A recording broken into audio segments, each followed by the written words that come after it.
My name is Lauren Mitchell. I am 34, and last Sunday my sister showed me exactly how far she'd go, just because I told her no.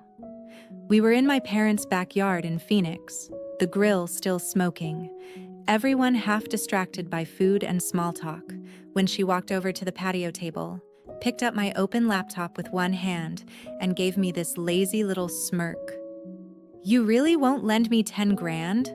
she asked, like it was the most normal request in the world. I didn't even have time to answer again before she turned toward the pool, swung her arm back, and let it fly. The splash was louder than anyone's reaction.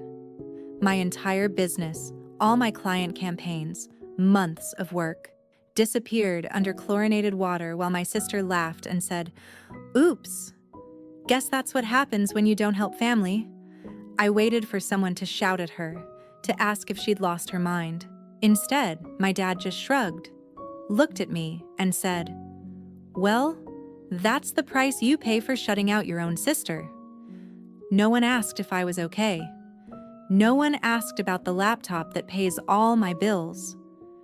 I didn't scream, didn't cry, didn't give them the scene they were expecting. I just stepped to the edge, reached into the cold water, and pulled my laptop out, watching the screen flicker once and die in my hands. I set it down on the concrete, water dripping off the keys like it was bleeding out, and I smiled in a way that scared even me. I didn't argue. I just dried my hands, grabbed my car keys, and left without saying goodbye. That night, alone in my townhouse, I made a few quiet decisions. At 6 a.m. the next morning, when my phone wouldn't stop lighting up with my sister's name, that was the moment I knew she finally understood what it really means to lose something. Have you ever had your own family throw your hard work and career away, and then somehow make you feel like it was all your fault? Stay until the end of this story, and you'll see exactly what the true price of betrayal in a family looks like. Growing up, I was always the kid who did everything right. I stayed out of trouble, got the good grades, went to Arizona State for marketing, and built a career that actually paid the bills. By 29, I had left my agency job, started my own digital marketing business, and was making more than I ever had in my life. I bought a small townhouse in Phoenix, paid off my student loans, and for the first time, I felt like my life was actually mine. My sister Bree was the opposite. She's 2 years older than me, and if you ask my parents, she's the creative one. She dropped out of community college after a year, bounced from bartending to waitressing to helping a friend with a clothing brand, and then decided she was going to be a full-time handmade jewelry artist and influencer. In reality, that meant she lived in my parents' house or in the little condo my dad transferred into my name for tax reasons. And she always seemed to need just a little more help to get things off the ground. When I started making real money, it was like a switch flipped in my family. Suddenly, I wasn't just Lauren, I was the safety net. It started small, like when my mom said, "Your sister's phone got shut off again. Can you just add her to your plan? It'll be easier if it's all under your name." So I did. Then my Aunt Linda's line got added too, because the family plan was cheaper if there were more people. Of course, I was the one paying the whole bill every month. Then came subscriptions. Bree needed Netflix, just for background noise while she made bracelets. She needed my Amazon Prime to ship supplies faster. She needed my Canva Pro and a few other tools because it all comes back around, Lore, when my shop blows up. I gave her my logins, told myself it wasn't a big deal, and went back to work. The bigger stuff came later. When Bree wanted a car she couldn't get approved on her own, so Dad called me. He framed it like a chance to invest in your sister's future. He asked me to co-sign on a loan for a used Jeep Cherokee so she could drive to markets and pop-up events without borrowing their car. I hesitated, but he laid it on thick. "You're doing so well, honey. Bree just needs a little boost." I ended up not just co-signing, but also covering most of the payments when Bree hit slow months and couldn't make it. Then, there was the condo in Tempe. On paper, it's mine. My parents transferred it to my name to get a tax break and, because, in my dad's words, you're the responsible one. Bree moved in temporarily until she got on her feet.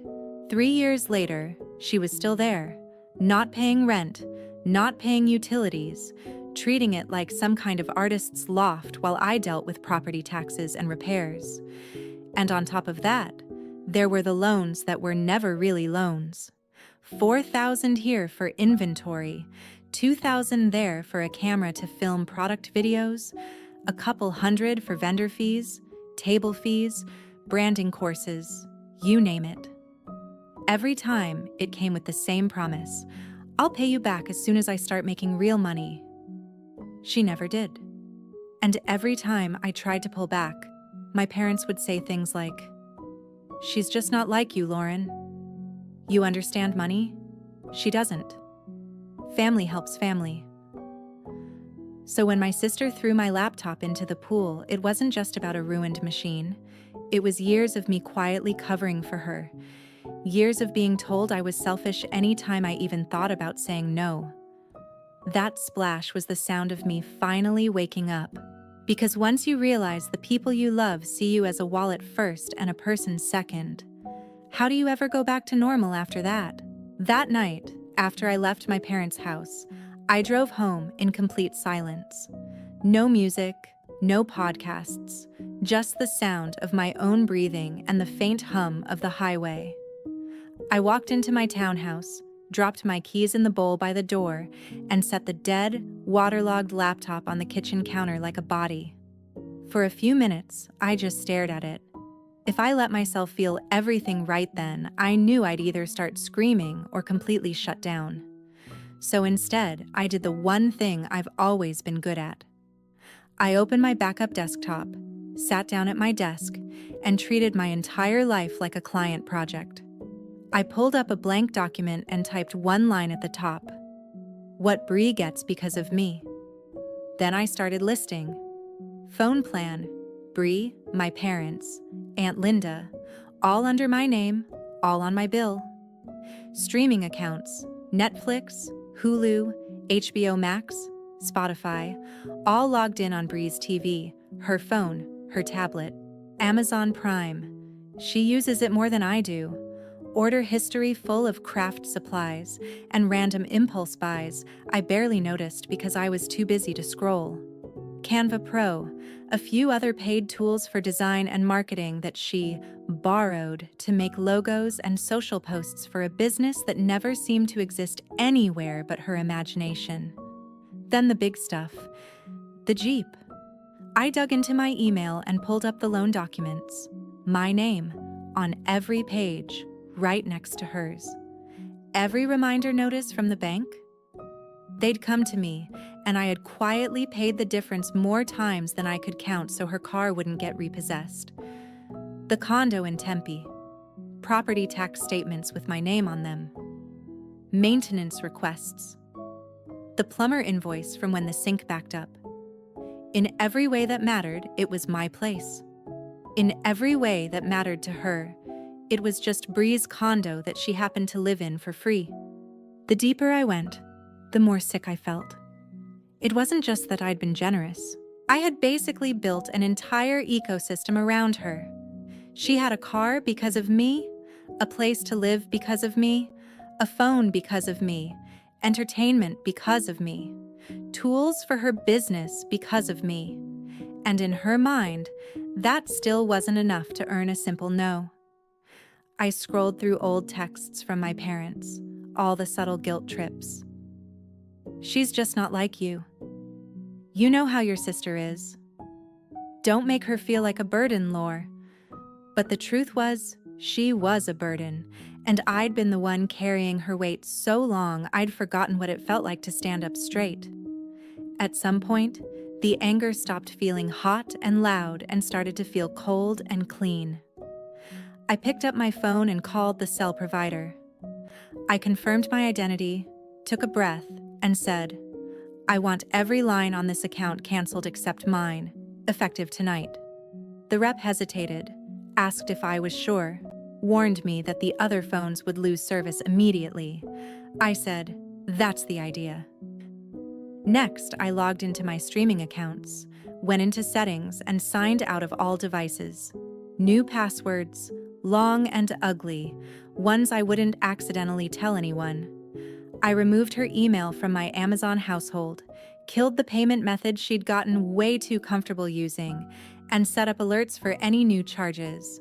Then I opened my email and searched for Andrew Cole, the attorney a friend from a networking group had once recommended for real estate and family messes. At the time, I'd saved the contact and thought, hopefully I'll never need this. Now I clicked his website, saw a free late-night consultation, and filled out the form with shaking hands. I wrote exactly what was happening, that my sister was living in a condo that was legally mine, that she didn't pay rent, that she'd destroyed my laptop after I refused to give her $10,000, that my parents were pressuring me to keep funding her life. 15 minutes later, he called. His voice was calm, practical, the kind of steady I needed. He asked for details about the condo, the loan, whether there was a lease. There wasn't. Then she's not a tenant, she's a guest, he said. Which means you absolutely can remove her. It just has to be documented properly. I'll draft a notice for you tonight. You'll email it, and we'll send a certified letter tomorrow. Don't argue with her. Don't negotiate. Just follow the process. When we hung up, I opened my document again and stared at the list. For the first time, I didn't see obligations. I saw exits. Every line item was a cord I could unplug. Every favor I'd been guilted into was something I could end with a phone call, a password reset, a signed piece of paper. Somewhere around 2 a.m, I leaned back in my chair, exhausted but weirdly clear. My sister thought throwing my laptop in a pool was punishment. She had no idea that all she really did was flip a switch in my head. And by the time the sun came up, the life she'd built on my back was about to start collapsing, one quiet decision at a time. I must have fallen asleep for an hour or two, because the next thing I remember is my alarm going off at 6 a.m. and my phone already buzzing in my hand. The screen was lit up with missed calls and messages. The same name over and over again.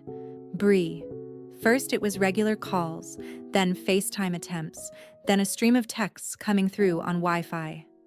Why is my phone not working? Lauren, did something happen to the plan? Answer me right now. I watched the notification stack and didn't open a single one. A few minutes later, my mom's name popped up, then my dad's. I let those ring out too. It was almost funny in a sick way. For years, I'd been the one terrified of letting them down. And now, the moment I stopped paying for everything, they were the ones panicking before sunrise. I made coffee, sat down at my desk, and pulled up the auto loan account. The balance, the payment history, the delinquency notices I'd quietly covered so the bank wouldn't take the Jeep. All of it stared back at me. My chest tightened, but not from guilt this time. It was anger, sharp and focused. I dialed the lender, went through the security questions, and when the rep asked how she could help, I said, I'm a co-borrower on a vehicle that the other party is using without paying. I'd like to discuss repossession. There was a pause while she pulled up the file, then a more careful tone. She asked if the car was at my address. I told her no, that it was at a condo I owned in Tempe where my sister was living. I gave the address, confirmed again that my name was on the title, and listened as she explained the process. They could send a tow truck sometime that day, unannounced, as long as it was in a public or accessible parking area. I signed off on the authorization electronically while she was still on the line. Hanging up, I pictured Bree waking up late, shuffling outside in slippers, seeing an empty parking spot where her precious Jeep used to be. And for the first time in a long time, I didn't feel bad. I felt balanced. The texts kept coming. My phone is completely dead. I can't call anyone. What did you do? You better fix this. Then, did you cancel my line? Are you serious right now? I set my phone face down and opened my credit card account instead. If canceling the phone plan and going after the car were cutting off the obvious cords, this was digging up the roots. I went through my statements line by line, highlighting anything I couldn't immediately recognize. Little charges, mostly. $30 here, $70 there, random restaurant apps, boutique clothing sites I'd never heard of, a string of movie rentals I hadn't watched. At first glance, they looked like the kind of stuff you forget about. But put together over 6 months, the total was just over $2,000. I remembered the day Bree had grabbed my wallet on her way out the door. "I'll just use your card to grab Starbucks. My app is being weird," she'd said, laughing.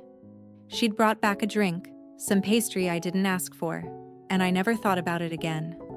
Somewhere in that coffee run, she'd memorized my numbers or snapped a photo. I called the card company, told them I believed a family member had been making unauthorized charges, and read off the list. The agent asked if I wanted to file it as fraud and have a new card issued. "Yes," I said, without hesitating. "And I want her removed as an authorized user if she's on there for any reason." We checked. She was. I had agreed to that once too, in the name of helping her build credit. We fixed that in under a minute. As the fraud claim was filed, more messages came in over Wi-Fi. Bree again. "Why is my card getting declined? My Uber app says payment failed." "You're actually insane, you know that?" Then my dad. "Call me, now." I finished with the bank first. The agent told me the investigation could take some time, but that the charges would be provisionally reversed while they reviewed them. When we hung up, I finally opened my email.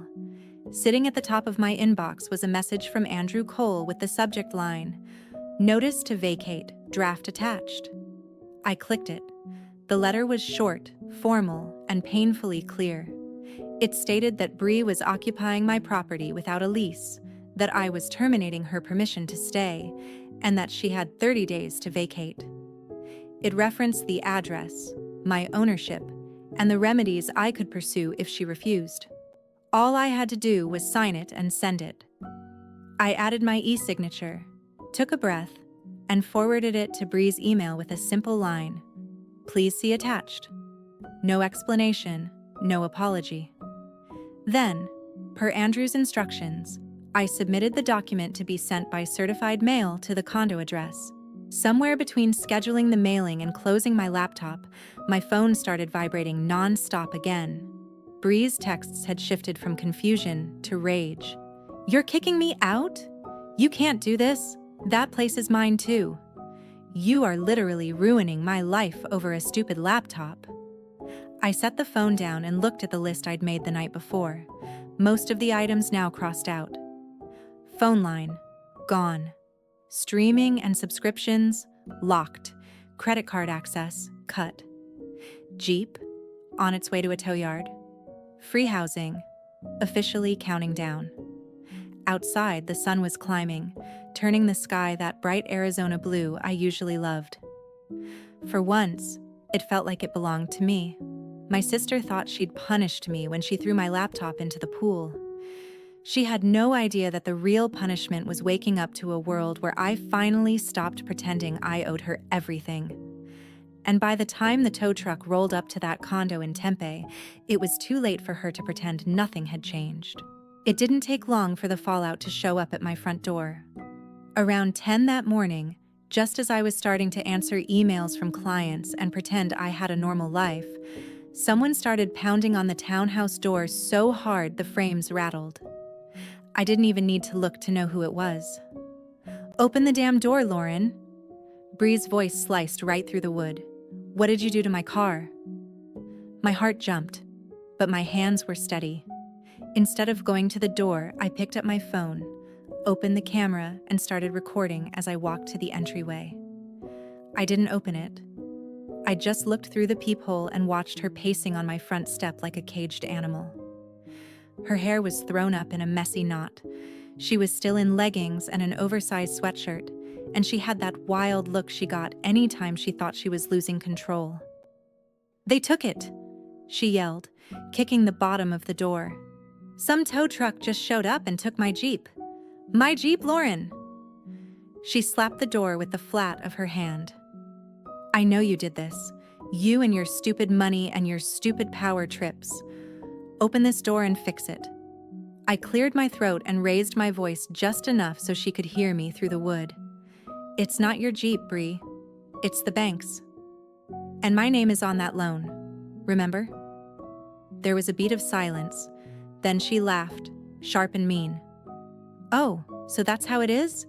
You cancel my phone, you cut off my card, you get my car taken, and now you're what? Evicting me?" She thumped the door again. "You're doing all of this over a laptop. A laptop, Lauren." I didn't answer. She went from yelling to screaming, cycling through insults, calling me heartless, crazy, a control freak who always needed to feel superior. At one point, she screamed, "You think you're better than everyone just because you know how to pay bills?" That one almost made me laugh. Almost. What I actually did was hit the side button on my phone and dial 911 with the recording still going. I stepped back from the door as I spoke quietly to the dispatcher, told her my sister was outside, that she was banging on the door and refusing to leave, that there had already been property damage in the last 24 hours. They told me to stay inside, keep the door locked, and wait for officers to arrive. When the squad car pulled up, I watched from the front window as a female officer stepped out and went straight to Bree. There was a lot of gesturing, some pointing at my house. Bree's voice raised even louder about family and betrayal and overreacting. A few minutes later, Officer Hayes knocked on my door, and this time I opened it. She looked tired but kind, the kind of tired that says she's seen this exact situation more times than she can count. I showed her the video, the texts, explained what had happened with the laptop and the money. She listened, nodding slowly. "Legally," she said when I finished, "you've done everything right. She doesn't have any right to be here if you tell her to leave. If she comes back and does this again, you might want to consider a restraining order. I know she's family, but that doesn't put her above the law." Behind her, Bree was standing on the sidewalk, arms crossed, face flushed with fury and humiliation. When the officer told her she had to go, that she couldn't come banging on my door again, Bree shouted past her, "You're ruining my life, Lauren. You're actually ruining my life over some stupid electronics." I didn't step onto the porch. I just looked at her and said, very calmly, "No, I'm just done funding it." After the police car pulled away, my phone lit up again, this time with my dad's name. I answered, more out of curiosity than anything. He didn't even say hello. "What on earth are you thinking?" he snapped. "Your sister is hysterical. You took her car, her phone, her place to live, over one bad decision?" I felt my jaw tighten. "Dad, it's not one bad decision. She's been using my credit card without permission for months. Over $2,000. She hasn't paid for that car in almost a year. She's been living in my condo for free for 3 years. And she destroyed my laptop because I wouldn't hand her $10,000 more." There was a long pause on the line. I could hear him breathing.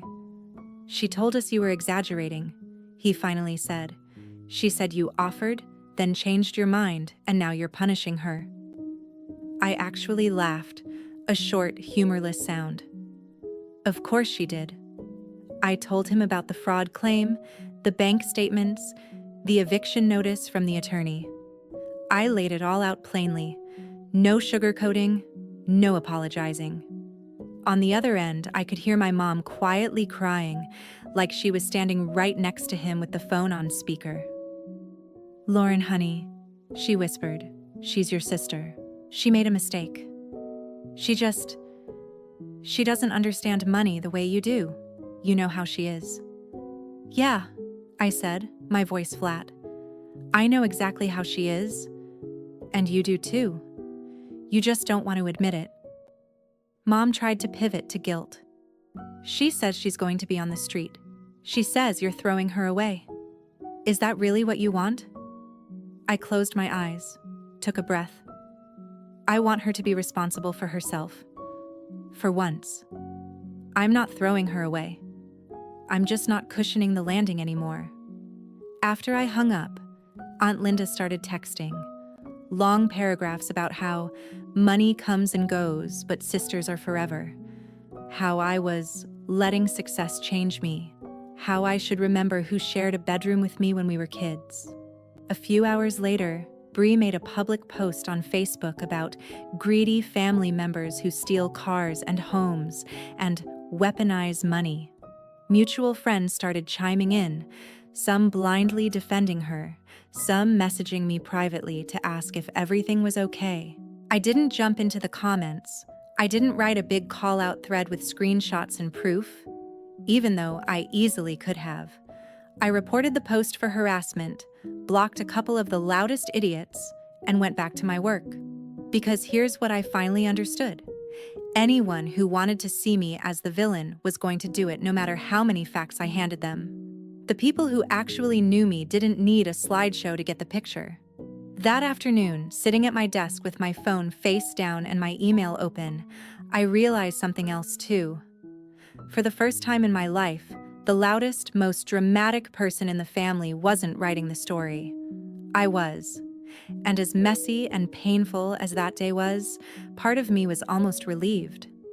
Because once you let go of being the good daughter whose job is to keep everyone comfortable, there's a strange, terrifying freedom in finally letting people be uncomfortable with the truth.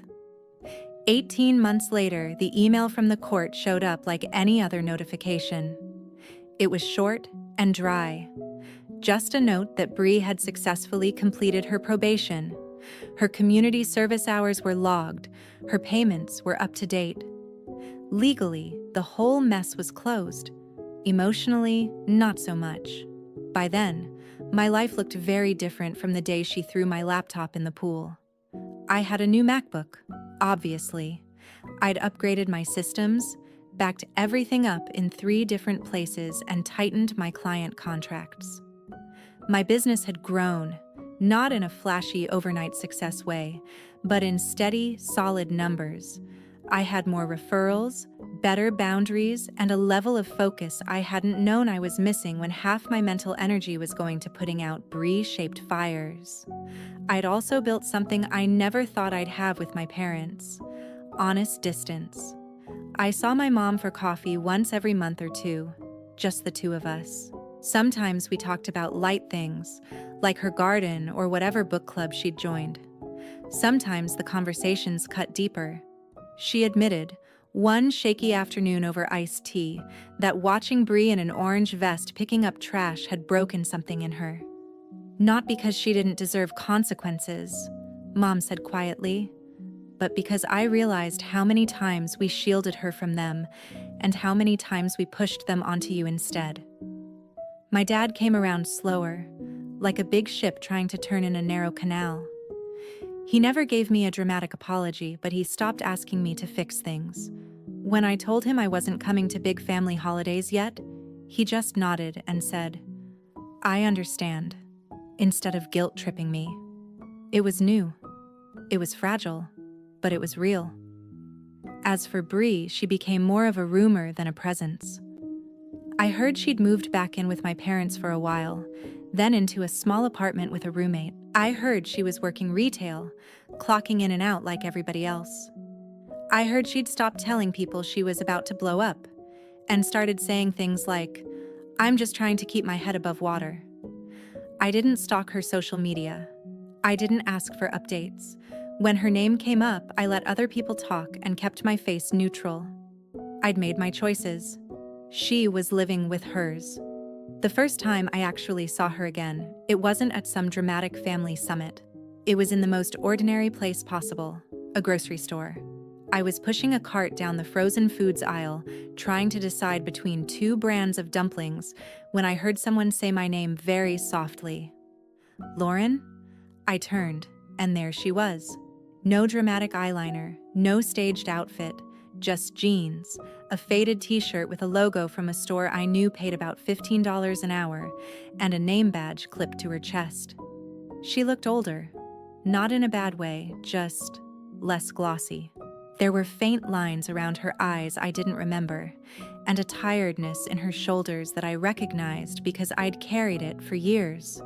For a second, neither of us said anything. We just stared at each other, both of us knowing there was a time when we would have shared a bedroom, shared clothes, shared secrets. And then there was now. She swallowed hard.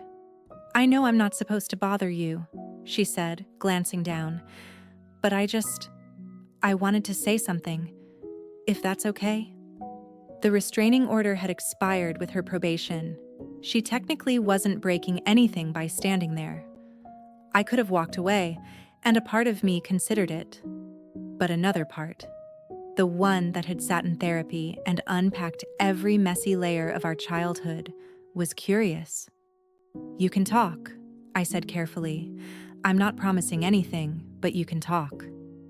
She nodded, eyes shining in a way I hadn't seen since we were kids. "I'm sorry," she said, and there was no drama in it this time, no attempt at a performance.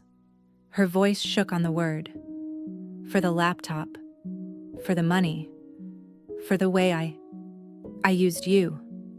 I told myself I deserved your help because we were family, because you were doing better, and I was struggling. I made up all these stories in my head about you being selfish so I didn't have to look at what I was doing. But I know now. I know I stole from you. I know I scared you. I know I made you feel like you didn't matter unless you were fixing my life." I felt something twist in my chest at that, a mix of anger and grief and a weird, unexpected hint of relief. I wasn't interested in making it easier for her, but I also wasn't interested in pretending this conversation meant nothing. "You did," I said quietly. "You did all of that." She nodded again, a tear slipping down her cheek. She didn't wipe it dramatically, she just let it fall. "Probation sucked," she admitted with a humorless little laugh. "Community service sucked. Having to pay back every dollar sucked. But the worst part was realizing that I was never as helpless as I told everyone I was. I just didn't want to grow up because it was easier to let you be the adult for both of us." We stood there in the frozen aisle, the hum of the freezers filling the silence between her sentences. "I'm not asking you to forgive me," she added quickly. "I mean, if you ever do, that would be amazing, but I get it if you can't. I just needed you to know I know what I did. And I'm trying to be different now, on my own." I took a breath, feeling the weight of every year we'd spent in our old shared bedroom, every holiday I'd missed recently, every time I'd wanted a sister and gotten a parasite instead. "I appreciate you saying that," I said finally, "and I'm glad you're taking responsibility. I really am." Her eyes flicked up to mine, hopeful for half a second, then cautious again. "Does that mean—" "It means I'm not going to pretend none of it happened," I cut in gently. "It means I'm not going to go back to how things were. I'm not lending you money. I'm not signing anything. I'm not being your emergency plan. If we ever have any kind of relationship again, it's going to be small and slow and on very clear terms. And I get to walk away the second it feels like you're slipping into old patterns. No guilt trips, no speeches about family." She flinched a little at that, but she nodded. "That's fair," she whispered. "More than fair, honestly." We didn't hug. There was no dramatic music, no instant healing. We just stood there a moment longer, two adults who had finally been forced to grow up in very different ways. And then we went back to our carts. As I walked away, I realized something important. For the first time in my life, I wasn't defining myself by who I was to her. Not the savior, not the bank, not the villain in her sob story. Just me. Later, when I told my therapist about it, She smiled and said, "You did the hardest thing most people ever have to do. You chose yourself without needing to destroy anyone else to do it." And that, more than any court order or repossessed car, was the real revenge. Not watching Bree suffer, not getting the last word, but refusing to hand my life back to the same dynamic that almost swallowed me whole. If there's anything I've learned from all of this, it's that family loyalty without boundaries isn't love, it's self-erasure. Saying yes until you have nothing left doesn't make you a good daughter or a good sister. It just makes you empty. The people who truly love you don't ask you to set yourself on fire to keep them warm. They learn how to build their own fire, even if it takes them longer, even if they fail a few times. So if you've got your own Bree in your life, someone who calls manipulation love and theft helping themselves, this is what I want you to hear. You are allowed to stop. You are allowed to say no. You are allowed to protect the life you worked for, even if the people who benefited from your silence call you cruel for finally speaking up. Because at the end of the day, the real punishment isn't losing access to someone else's money or car or couch. The real punishment is waking up one morning and realizing the person you've been draining dry isn't willing to bleed for you anymore. And if you're the one who's been bleeding, you don't owe anyone an apology for finally deciding to heal.